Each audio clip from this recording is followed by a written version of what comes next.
کے سال حضرت موسیٰ علیہ السلام کی ولادت ہوئی تو ان کی والدہ نے فرعون کے خوف سے ان کو ایک صندوق میں رکھ کر صندوق کو مضبوطی سے بند کر کے دریائے نیل میں ڈال دیا۔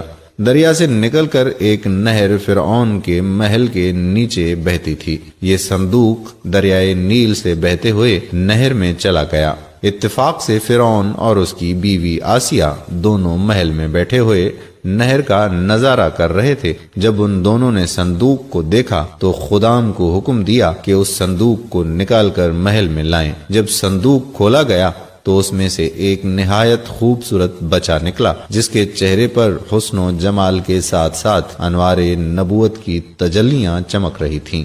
فرعون اور آسیہ دونوں اس بچے کو دیکھ کر دل و جان سے اس پر قربان ہونے لگے، اور آسیہ نے فرعون سے کہا کہ یہ بچہ میری اور تیری آنکھوں کی ٹھنڈک ہے، اسے قتل نہ کرو، شاید یہ ہمیں نفع دے۔